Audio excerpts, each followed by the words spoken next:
शांत और सुरम्य पहाड़ी गांव सौरगांव में हर शाम ढलते ही कुछ रहस्यमयी घटने लगता था। गांव वाले कहते थे कि जंगल के उस पार एक जादूगरनी रहती है जो हर पूर्णिमा की रात झील के किनारे नजर आती है। लेकिन 24 वर्षीय आरव इन बातों पर यकीन नहीं करता था। वो शहर से छुट्टियां बिताने गांव आया था, विज्ञान का छात्र था और इन लोक कथाओं को वह महज अफवाहें मानता था। एक शाम वह अकेले जंगल की ओर निकल पड़ा।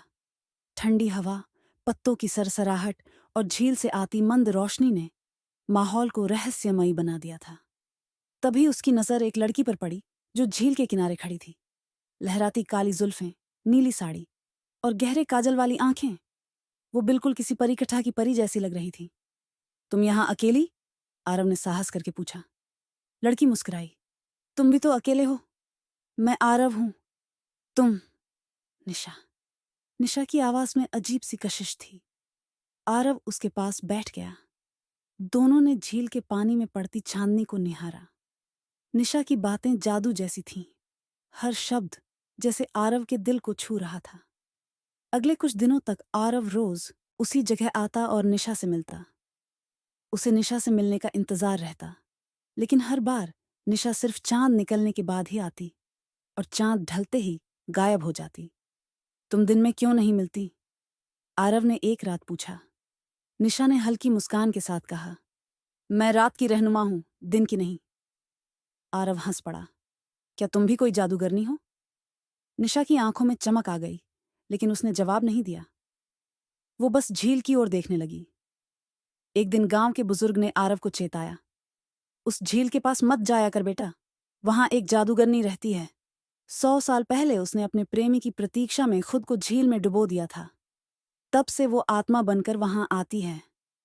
आरव ने हंसकर बात टाल दी, लेकिन उसके मन में हलचल मच गई। क्या निशा वही आत्मा है? उसी रात वह फिर झील के पास गया।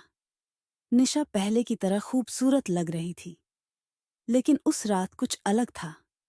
हवा में ठंडक अधिक थी और निशा की आंखें उदास थीं।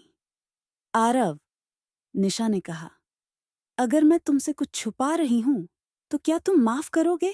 तुम्हें मुझ पर भरोसा करना चाहिए निशा। निशा ने अपनी हथेली खोली। एक नीला चमकता पत्थर उसके हाथ में था। ये मेरी आत्मा का टुकड़ा है। मैं सच में जादू करती हूं, लेकिन मैं बुरी नहीं हूं। मैं प्रेम में हूं, तुमसे। आरव सन्न रह गया। वह समझ नहीं पा रहा था कि यह सपना है या हकीकत। पर दिल ने कहा, यह सच्चा है। निशा ने बताया कि 100 साल पहले वह एक राजकुमारी थी जिसे अपने सेवक अर्जुन से प्रेम हो गया था, लेकिन समाज ने उन्हें अलग कर दिया।